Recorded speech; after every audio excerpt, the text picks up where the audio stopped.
Hello, and welcome to Dr. Mercola's Cellular Wisdom, the podcast where we unravel the mysteries of health, one cell at a time. I'm Ethan Foster, your resident observer of the human condition, especially the parts that involve huffing and puffing at the gym. And I'm Alara Sky, the woman who thinks that the only curls worth doing involve a dumbbell in one hand and a witty comeback in the other. Today we're tackling the incredible phenomenon known as muscle memory. Because apparently, muscles are more diligent students than I ever was in school. Yes, who would have thought that your biceps are better at remembering facts than your brain is at remembering birthdays? But here we are. Today's discussion is about how your muscles are not only good at lifting, but they also have a knack for remembering their previous achievements, even after you've taken a break. Talk about a built-in cheat sheet. True story. Picture your last weightlifting session, then imagine you went on a long hiatus because life.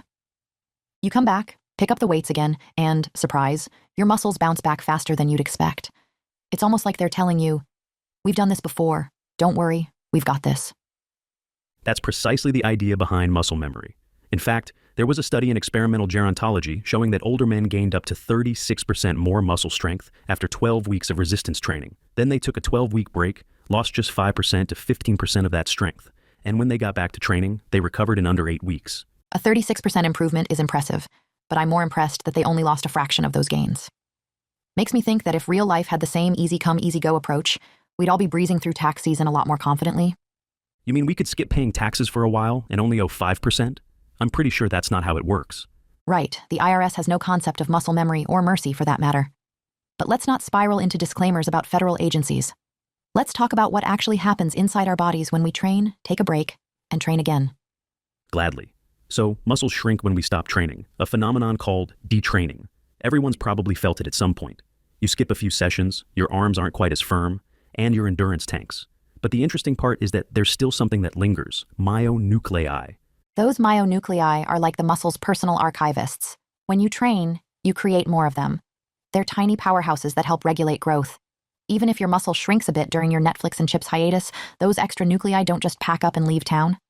Exactly. They stick around, waiting for you to pick up another dumbbell. Once you do, they spring into action and rebuild that muscle faster. So, in a sense, the first time you gain strength, you're setting the stage for an easier return down the road. It's encouraging news for anyone who's worried about taking a few weeks off due to vacation, injury, or, a global situation that shall remain nameless. Life happens, but your muscles don't hold grudges. They remember the good times. This was further supported by a study published in the Scandinavian Journal of Medicine and Science in Sports.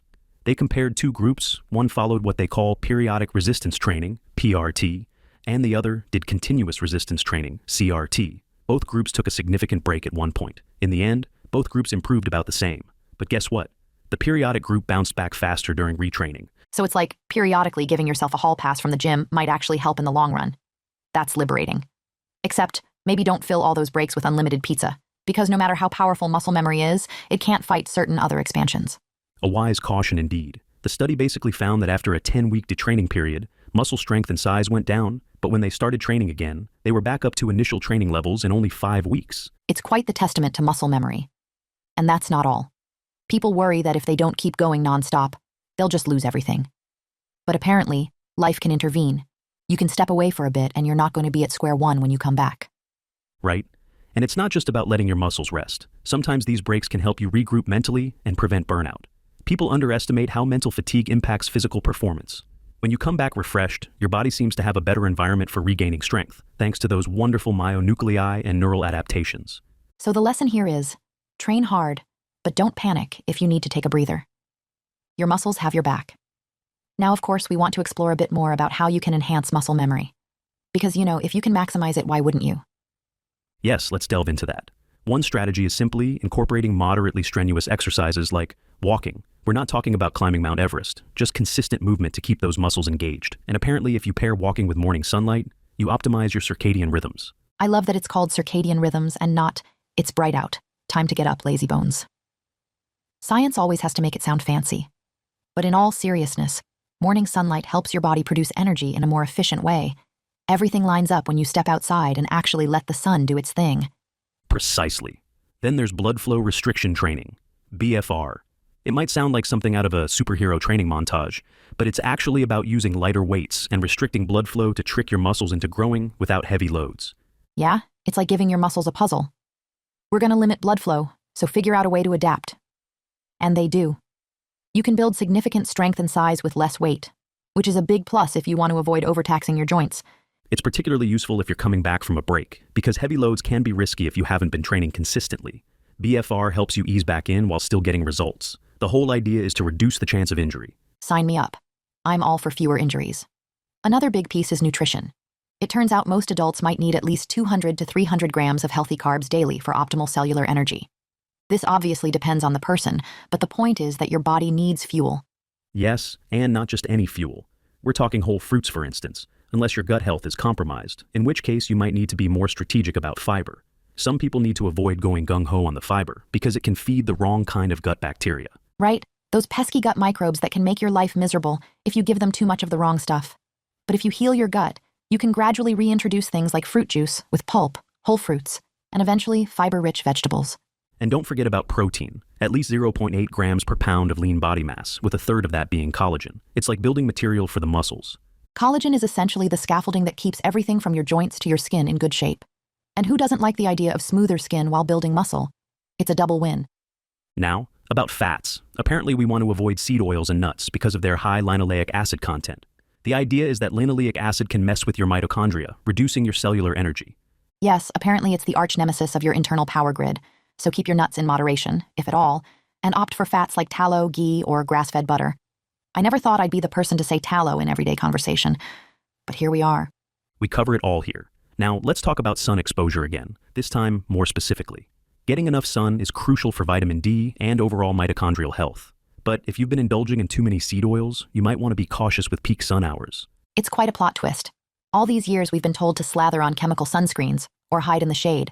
But now the story is that you need some sun for your cells to do their job properly. Just not too much if you're still loaded with those harmful oils. Moderation is key. Speaking of nature, let's explore grounding, also known as earthing. It's about connecting physically with the earth, whether it's walking barefoot on the beach or dipping into the ocean. The claim is that it helps reduce reductive stress. Because apparently, humans are basically big antennas. We pick up all sorts of signals, and by grounding, we reset ourselves in some way. If you're in the middle of a big city, this might be harder to do, so you might have to get creative. But nature's out there. Go say hello. Another tool sometimes used is pharmaceutical-grade methylene blue, but the script says to get it from a reputable compounding pharmacy.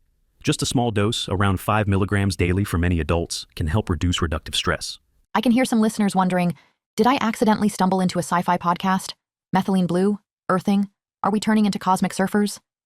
But there is evidence that it helps with cellular energy. It's not just a random suggestion. Combine that with sun exposure and grounding, and you have a trifecta of sorts to optimize your cell function. It's like giving your cells a day at the spa. A spa day for your mitochondria. Someone should brand that. But let's also remember the big picture. It's about dealing with root causes. No amount of methylene blue is going to fix everything if you haven't addressed your linoleic acid overload, a struggling gut microbiome, or excessive estrogen burdens, not to mention EMF exposure. Yes, so the best approach is a comprehensive one. Tackle your diet, tackle your environment, get some sun, maybe take those breaks from heavy training if needed, but keep your muscles in the game with moderate exercise and BFR. It all ties together with the concept of muscle memory. So we've got the scientific evidence that muscle memory is real and beneficial. We've got strategies like moderate exercise, blood flow restriction, and nutritional optimization. We've even got additional tools like sun exposure, grounding, and methylene blue. It's a 360-degree approach. And let's not forget that muscle memory is one of nature's little gifts. As we age, maintaining independence becomes crucial, carrying groceries, climbing stairs, or even traveling without needing assistance. Having strong muscles can make all the difference in your day-to-day life. Right. It's not just about vanity or maxing out at the bench press. It's about staying functional. One day you might need to hoist yourself out of a kayak or help a friend move furniture. Muscle memory ensures that you're not starting from zero if you've had a lull in your fitness routine. And apparently, it's not as dire a scenario as some might think.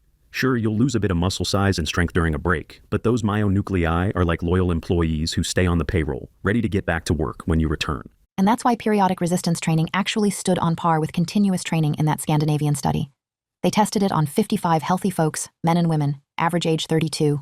And by the end of the study, both groups had similar results, even though the continuous folks obviously trained more often. The kicker was that the periodic group regained muscle size and strength faster during retraining. If that doesn't encourage people to take a stress-free vacation, I don't know what will. Just remember that a 10-week break might mean a 5-week journey back to baseline, which is still pretty good. Plus, if you use that break wisely, stay active in small ways, eat well, you might not lose as much in the first place. Then your bounce back is even quicker. Exactly. The main theme here is that your body is equipped with these incredible adaptive mechanisms. We don't have to be perfect or constantly training to maintain a decent level of fitness. And that's where the hope lies for busy folks or people with injuries. It's not an all-or-nothing game.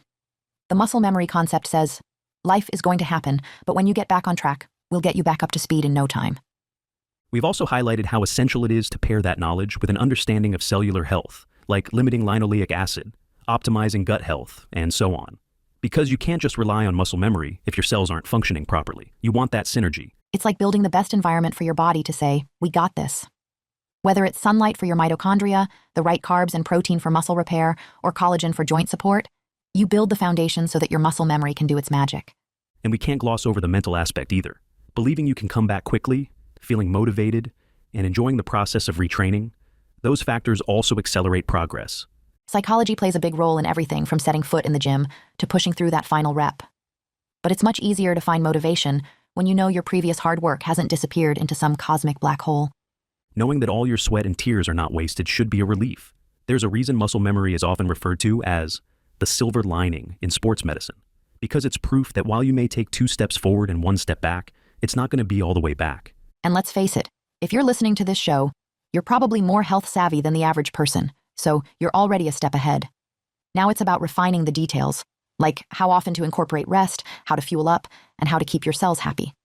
Yes, indeed. So, to recap in a hopefully memorable way, train, allow your body to adapt, take a break when life insists, trust that your muscles have retained some blueprint, and then come back with a sensible plan involving moderate exercise, possible BFR training, and a diet free from excessive linoleic acid. Throw in some grounding at the beach. No complaining, you'll get sand between your toes. And maybe a little methylene blue, if that fits your regimen. Spend some time in the sun, but not too much if you haven't cut down on those pesky seed oils. And keep your mental game strong. The final takeaway is that muscle memory exists and is powerful, so we can worry less about occasional breaks. If anything, well-timed breaks might even help in the grand scheme of life, especially if they prevent overtraining or injuries. Exactly. Don't feel guilty about every single day you skip, but also don't use that as an excuse to skip perpetually. It's a balance. Consistency is ideal, but if you slip, you can bounce back faster than you think. Before we sign off, Ilara, can we address one last question that people often have? They worry that taking a break might erase all their previous gains, turning them back into a complete beginner. How do we reassure them in one succinct statement? Sure thing. Think of training like building a library. You put in hours collecting books, categorizing them, and setting up a nifty little card catalog. If you close the library for a few weeks, you might get some dust on the shelves, but the books are still there. Once you reopen, you just do a bit of housekeeping, and everything's back to normal. You don't need to rewrite the whole catalog from scratch. So, basically your muscles are dusty bookshelves? Well, if you want to oversimplify it, yes. They keep the structural knowledge, myonuclei, neural pathways, and so on, tucked away for safekeeping. You return, you dust it off, and boom, you're back to checking out those heavy tomes of strength.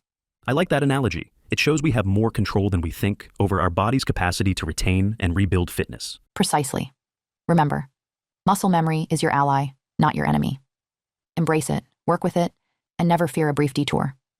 In the grand narrative of lifelong fitness, those pauses are mere commas, not the final period.